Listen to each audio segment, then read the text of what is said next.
On the line with us right now, former Bills linebacker, also played with the Lions and the Cleveland Browns. He played with the Bills in 96 and 97, now an analyst with Fox Sports, member of the College Football Hall of Fame from Ohio State, former Bills linebacker Chris Spielman on the line. Hello, Chris. John Murphy and your former teammate Steve Tasker on the line with us. How are you doing today? Good afternoon, man. How are you guys? We're good. We're hanging in. And you and your family's doing well, I hope? We're in Columbus, right? Yeah, everything's good.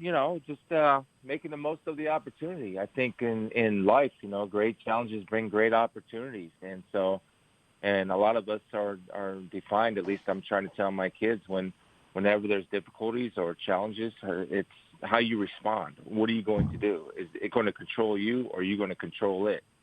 So we're doing our best to try to control it by controlling the situation that we're in. I know, Chris, you've been one of those players that were so thoughtful and so well studied when you played. You knew a lot of details about what was going on in the field, even things that didn't, necessarily affect you on the field. And one of the things you're doing these days is you're putting technique films and videos on your Twitter site. You're kind of teaching people with your Twitter page about the techniques you used to be a linebacker for so long in the NFL. Any kind of response that you've gotten from those that maybe kind of reinforced your desire to do it, or maybe made you feel good about the videos you were putting out? I did it because I think, one, people always think of me as this really serious guy, and I probably was. I was as a player, and Steve knows me a little bit. Steve and I spent 2 years together in the locker room. And so I think for me, I wanted to show kind of my real personality, I guess. And so they're actually, I think some of them are pretty funny. Some people might not think they're funny, but when I'm stripping my wife of the TP and showing how many shoppers will go for that on the ground and how to recover the TP if you get a scrum. So I think, it's been, I think overall we've probably had, if you combined all the videos, I think there's 6 or 7, close to 400,000 views. So it's been pretty successful, I think, and fun. Yeah. I've seen some, Chris. You use your kids, your daughters, right, in some of the instructional videos you put on there. Yeah, and they're my scout team. Unfortunately, though, everything's a negotiation in life, so some of them are me dancing with them. But we take that and turn it into a football technique somehow. So it's about us in this house controlling our situation and how we respond to being locked in a house, and that's just what we choose to do. We're not going to let this thing constantly give us fear, and our faith plays a big part in it too. I'm not living in fear. I'm going to live smart, and I'm going to live responsibly, but I refuse to live in fear. Well, you also took some advantage. You said this is kind of an opportunity, and it brings back a lot of memories about the atmosphere you brought to our locker room, about making the most of every opportunity. The Spielman Family Foundation has used this as an opportunity to do some good. You're obviously involved with breast cancer research that took the life of your wife, and just a decade ago. Tell us about your latest venture into that and how that's going. Well, it's not involved with our family foundation. What this is just a straight cash exchange. So I decided I do a podcast, and I don't know if you guys have ever met a friend of mine that helped write a book that I wrote called Bruce. His name's Bruce Hooley. He's a beat writer for a long time around the NFL and Ohio State, and we do a podcast. And so both of us are men of faith, and so we believe that a faith without deeds is a faith that is dead. So we decided what we were going to do is I was going to put $400 in for a week, and then we were going to draw names out of a bucket for people that nominated them through our email, SpielmanHooleyPodcast@gmail. And by doing that, we would send out $100 checks to 4 people every week. Well, I realized quickly that 2 things: that's not enough money to hopefully help somebody for a longer period of time, and that I'm going to need a lot more money because I don't have the kind of money to write $400 every single week to somebody. So what we decided to do, I said, Bruce, look, I got some memorabilia. I think we can raise some quote-unquote real money. And I said, what I want to do is I want to do it for 40 weeks. And the significance of the number 40 is quarantine, I believe, means in Italian, and it's close to meaning 40. Also, there's 40 days in Lent. And also there's a strong biblical reference in connection to the number 40. And so what we decided to do is put this memorabilia up. And what we're going to do now, as I'm in the process of getting there, is raise $40,000, and from now until the end of January or toward the beginning of February, I forget where we marked when we started this, but for 40 weeks now, we're going to give $1,000 a week away hopefully by the funds raised from the memorabilia. And it's not a charity. Whatever I make off of eBay is going into an account, and from that account, it's going out to the people that were drawn from the bucket. So, and people ask me, well, can I donate? And my suggestion to you is look at your neighbor, look at your friend. Don't wait for somebody to ask. Help somebody that you know that needs help, or help the food bank, or whatever is something close to you, because obviously this is something that affects everybody everywhere. So, Chris, what kind of things are you auctioning off? I saw that your Ohio State Big Ten championship ring is one, and you've also auctioned off some Bills memorabilia, huh?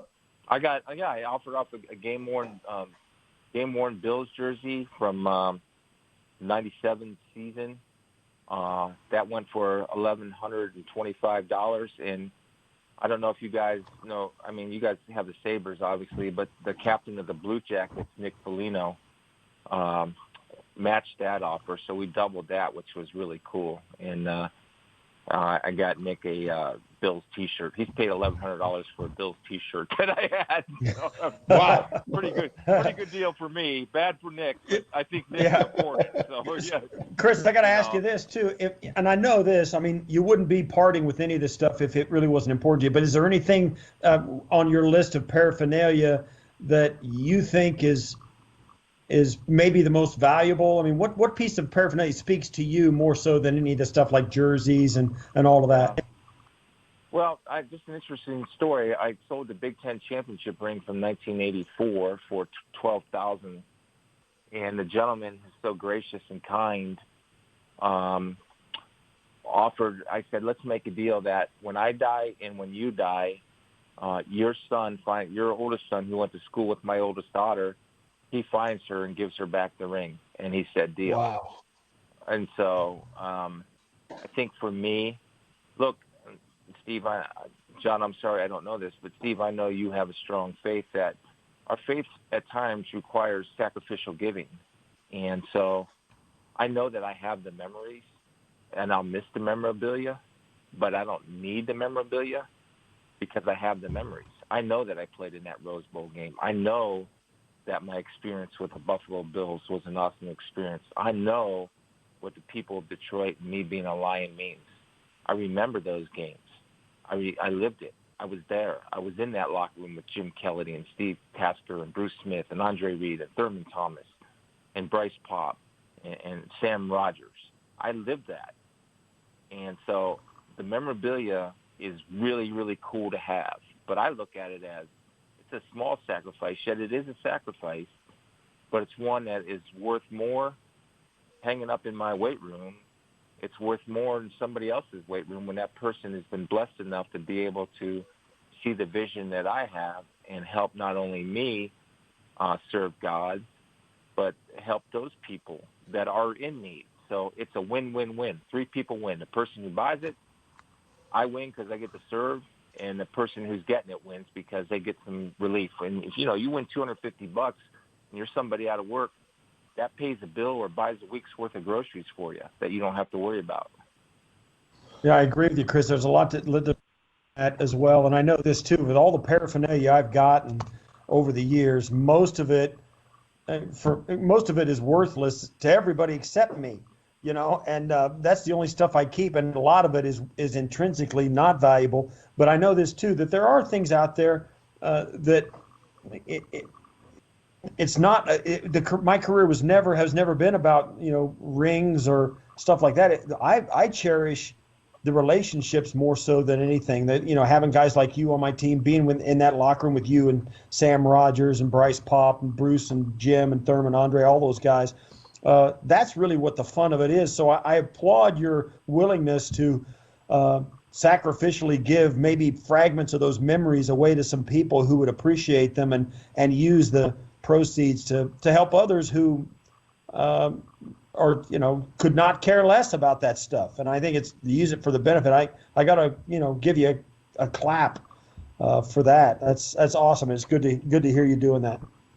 Well, I think John and Steve, that what does football teach us throughout our life, right? What you give will grow, what you keep you lose. And it's amazing that by giving up something on eBay, collecting the money from eBay, then turning it over and giving that money away. Look how that has grown and spread, and it's the same. It's all about we are a team. We're a country in the middle of a pandemic, and those of us that have been blessed enough to take action and just don't hide, but take action, responsible action, I believe it's our responsibility to do so. Live with Chris Spielman, former Bills linebacker. Chris, two-part question. Number one, do the auctions continue still? And number two, where exactly does the money go after these auctions take place? Well, I thought I just explained where the money went. I'm sorry, I wasn't clear. I sell the item, I get the money. Then for 40 weeks from my account, Bruce and I, Julie and I, are going to write a check for $1,000. That $1,000 will be divided by 4. 4 people per week will receive $250. They email our podcast, Spielman Hooley Podcast at Gmail, and then we pick those. We take all the nominations. We pick 4 names every single week for the next 40 weeks. And if you don't win one week, it doesn't matter. You stay in the drawing or in the pool. I'm sorry if I wasn't clear. I got it. And how many more weeks are you going to do this? Till the end of February or January, end of January or to February. That will be the end of the 40 weeks. So Gotcha. I'll have to look at the calendar and determine exactly when that is. Yeah, we're with Chris Spielman, former Bills linebacker, on the line with us. Hey, Chris, let me, if I can, just get your thoughts on I know you do some work with Fox Sports. Have you thought at all, or have any chance to keep an eye on what the Buffalo Bills have done this offseason, trying to build themselves into a championship contender? Yeah, I saw they took advantage of one Rick Spielman with a trade. They got the better of him, huh? No, well, I think both teams actually win on that deal. I mean, I think Stefan is a great gift and a good player, and will help that offense and help Josh Allen have another target. And I think Rick did pretty well in some of the draft picks he was able to get from that. So I think that was a win-win situation for the Bills. And I mean, if I'm a Bills fan, I'm excited because I do think they have a team that it's fun to watch, because it maybe I'm wrong, but it doesn't seem like there's a huge amount of ego on that team. I mean, it seems like Sean does a great job of coaching and bringing those guys together and keeping them focused on a mission. At least that's my experience. I haven't done many Bills games. I've done 1 or 2 in my, 4 or 5 year career doing NFL football, coming from college football. But I do sense that from that team, and I don't know if that's accurate or not, but that's my sense. You think you're right, and it is. It's been a really fun ride for Bills fans here in Western New York to watch this team take shape and the feelings that they have about each other. Do you have any special memories maybe of your career where you had a team that emulated the kind of vibe that the Bills kind of put out? One of those teams where everybody was on board, unselfish, and whether you won a lot of games or not, the atmosphere seemed to be something special. Do you have a time in your career where that was the case for maybe at least a season, or maybe 2 or 3 or 4 seasons?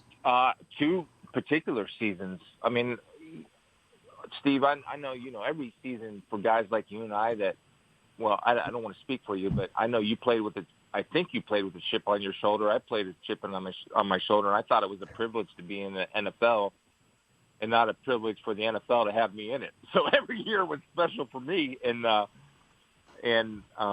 But 1991 season, we were ended up being 13-5, got beat by the Washington Redskins in the NFC Championship game. Of course, that was the Bills Super Bowl year. But that year was so special because we were such a close team, not only in the locker room, but out of the locker room, right? And just our families did everything. Everybody did everything together. We do Thanksgiving parties together. We would do Christmas parties. We would gather at players' houses, and there would be, 25 couples showing up for game night, for crying out loud, And for whatever reason, that all came together that year. And it's funny how close you are off the field, sometimes a direct reflection of the success that you have on the field.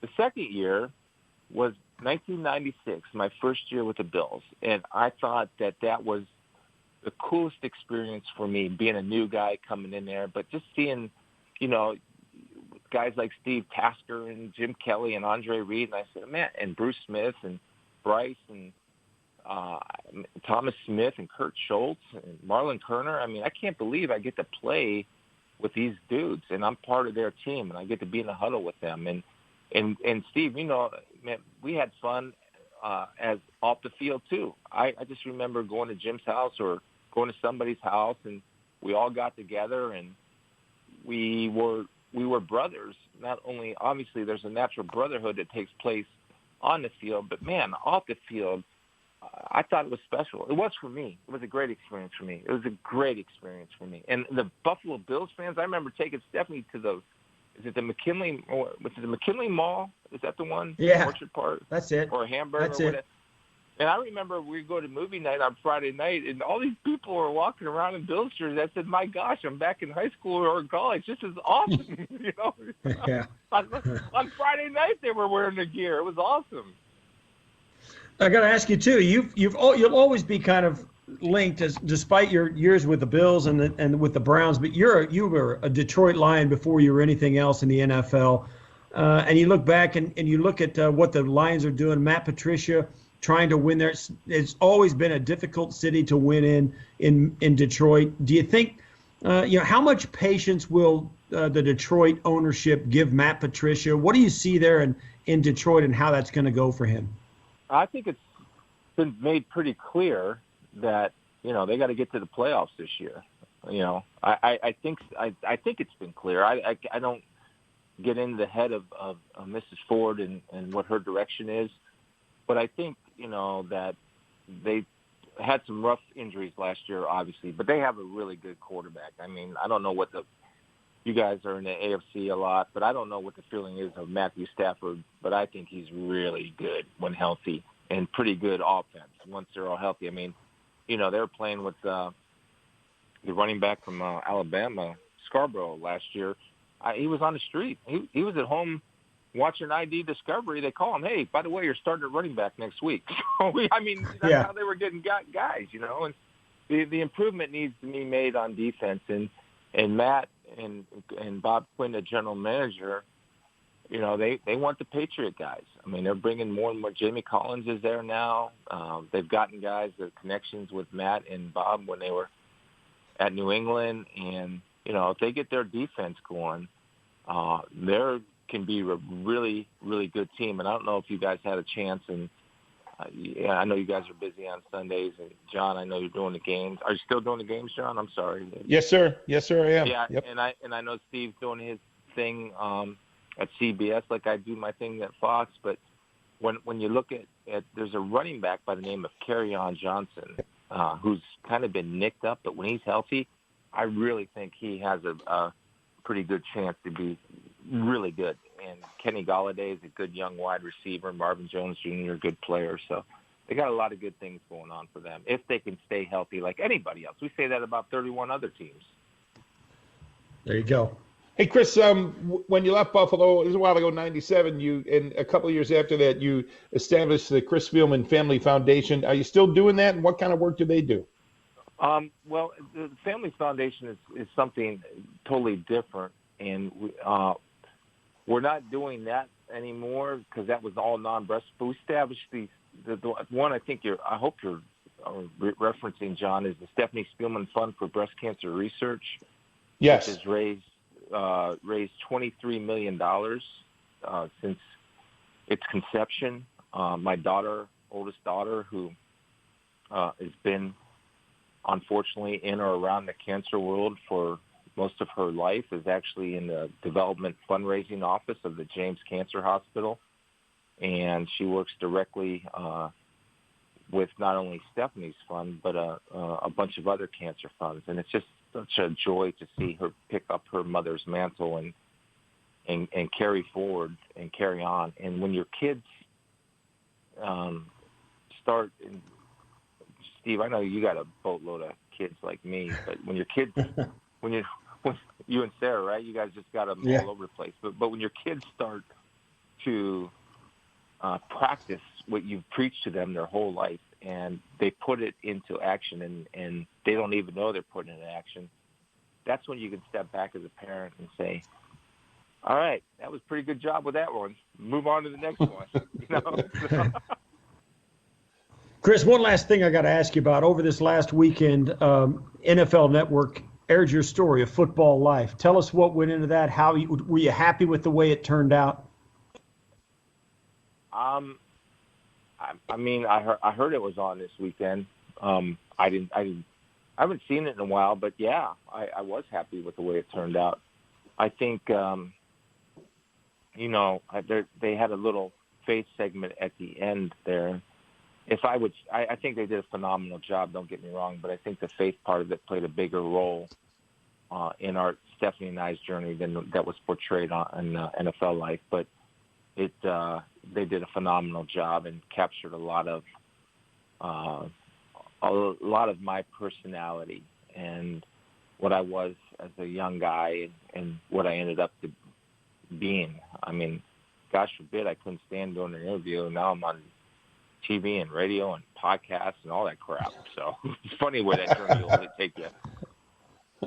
Chris, great catching up with you. Thanks so much for coming on with us, and good luck with your effort over the next 40 weeks. All right. God bless you guys, man. Hang in there. How we respond. Everybody respond. Let's go. Attitude. All right. I'll talk to you guys.